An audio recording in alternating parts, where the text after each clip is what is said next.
নগরবাসীর প্রতিদিনই স্বাচ্ছন্দ্যে যাতায়াতের অন্যতম ভরসা মেট্রো রেল। সঠিক সময় এবং নিরাপদে গন্তব্যে পৌঁছাতে প্রতিদিনই মেট্রো রেলে যাতায়াত করছে হাজারো মানুষ, পেশাজীবী, চাকুরিজীবী ও শিক্ষার্থীরা।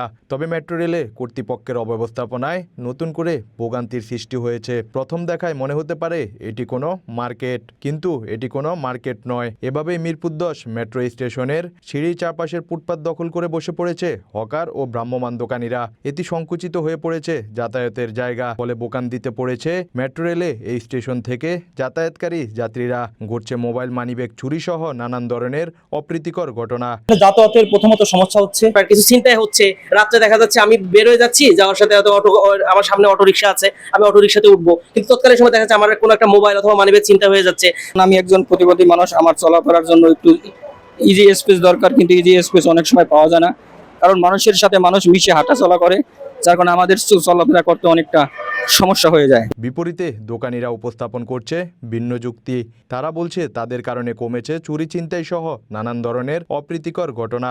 আমরা এখানে থাকার কারণে যাত্রীরা আরামে আছে, কারণ কোনো ঝামেলা নাই, রাস্তাঘাট সব আগে অন্ধকার ছিল, আমরা লাইট দিয়ে পরবানা রাখি, চুরি ছিনতাই হয় না। কারণ আগে তো রাস্তাতে চুরি হইতো, ছিনতাই হইতো, কারণ আমরা ব্যবসা করতে আছি, এরকম সব মানুষ একজনের ঝামেলা হলে আর কোনো আগে যায়, চুরি হওয়ার কোনো সুযোগ সুবিধা নাই। আসা যাওয়ার পথে আপনার পাবলিক দেখা গেছে পিছনে ব্যাগ নিয়ে থাকলে, টুকটাক দেখা গেছে ছিনতাইকারী পিছন নিলে, তখন আমরা পাবলিককে আরো সতর্ক করে যাই, ভাইয়া পিছনে ব্যাগ না রাখে সামনে রাখেন, দেখা গেছে যে কোনো সময় ছিনতাইয়ের সম্মুখীন হতে পারেন। আসলে ছিনতাইকারী আমাদের এই জায়গায় না, সব জায়গায় বাংলাদেশের কম বেশ আছে, বুঝছেন। এটি মেট্রো রেলের আগারগাঁও স্টেশনের চিত্র। এখানে মেট্রো রেলের সিঁড়ির সামনে রাস্তা ব্লক করে দাঁড়িয়ে আছে অসংখ্য রিক্সা। তিল দাঁড়ানোরও যেন জায়গা নেই এখানে। স্বাচ্ছন্দ্যে যাতায়াত করতে পারছে না এই স্টেশন থেকে মেট্রো রেলের যাতায়াতকারী যাত্রীরা। প্রতিদিনই ঘটছে নানান দুর্ঘটনা। এমন অবস্থা হয় যে এখান থেকে আসার মতো অবস্থা থাকে না, ওরা পুরো রাস্তায় দখল করে রাখছে। যে হয়তো রিক্সা একটু সুবিধা হচ্ছে মানুষের জন্য, কিন্তু তারপরে মেট্রো রেল থেকে নামার পরে যখন স্টেশনে একসাথে সব মানুষ নামে, তখন আর ওইদিকে যাওয়াই যায় না। এরকম অবস্থা, তারা মানুষকে মানুষই মনে করে না, যে মানুষের গায়ের উপরে উঠে। আমার গায়ের উপরে 2-3 দিন এরকম রিক্সা লাগাই। এখানে মনে করেন প্রচুর জ্যাম তৈরি হচ্ছে, যে কোনো বাইরে থেকে কোনো গাড়ি যাওয়ারই কোনো সিস্টেম নেই। ট্রেনের থেকে যে যাত্রীগুলো নামছে ওনাদের জন্য একটু ভোগান্তির সৃষ্টি হচ্ছে, কারণ ওনারা টোটালি রাস্তাটা বন্ধ করে দাঁড়িয়ে আছে, এবং এতে বহিরাগত যে যাত্রীগুলো যাতায়াত করতেছে এদের অনেক ধরনের সমস্যার সৃষ্টি হচ্ছে। যদি এটার কোনো নির্দিষ্ট স্ট্যান্ড বা নির্দিষ্ট একটা সাইড নিয়ে যদি এরা প্রস্তুতি নেয় বা এরা দাঁড়ায়, তাহলে হয়তো যাত্রীদের ভোগান্তিটা কমবে, রাস্তায় যে যানজট সেটাও কমবে।